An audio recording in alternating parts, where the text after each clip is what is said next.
nostra posició és dir que sí, que hi ha emergència lingüística, i això no vol dir que estiguem davant dels últims 30 parlants d'una llengua, ni molt menys. Tenim una llengua que en molts aspectes té una vitalitat que no està gens malament. Tenim una llengua que, en contra del que se'ns ha volgut fer creure durant molts anys, no és una llengua petita, està entre les 100 llengües més parlades del món, però alhora, i aquí és on tenim el criteri d'emergència, tenim una llengua que es manté fortament minoritzada en tot el seu domini lingüístic, excepte potser Andorra. Aquí seria una petita excepció, però tenim des de fa molts anys entre un 2 i un 3% de cinema, tenim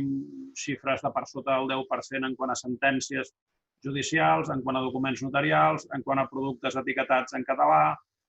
de qualsevol tipus, molt pocs referents culturals, diguéssim, en quant a youtubers, influencers i això, que té molta importància per l'atracció que representa pel jovent, i tot això és el que determina l'ús, entre altres coses, però això són factors molt importants en l'ús social de la llengua, i és aquí on diem que estem en una emergència lingüística. Això vol dir que o posem de veritat solució a aquests temes o arribarà un moment que les coses deixaran d'estar relativament bé per estar de manera crítica. Mira, jo crec que sí, que el català està en una emergència lingüística, també cultural i nacional, perquè jo recordo molt bé allò d'una llengua, un estat. És a dir, o se regula una llei que faci que les comunitats lingüístiques tinguin els mateixos drets, totes les comunitats lingüístiques d'Europa, que això vol dir que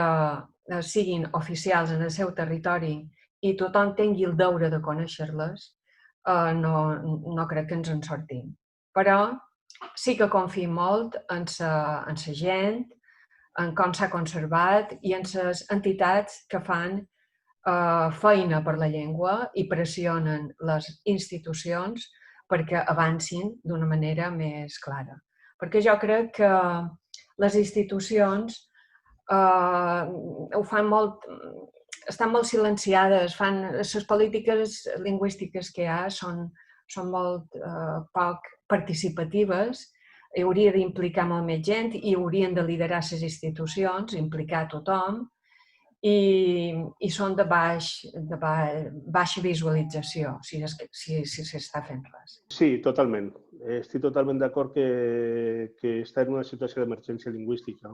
perquè el català, en tot el territori lingüístic, és una llengua minoritzada que està convertint-se en determinats indrets en una llengua minoritària. En aquesta situació n'hi ha responsabilitats en escala. Una, evidentment, el supremacisme del castellà i també del francès, que imposen les seues llengües, les llengües centralistes. Però també el fet de no tindre els recursos polítics i, per tant, econòmics, impossibiliten poder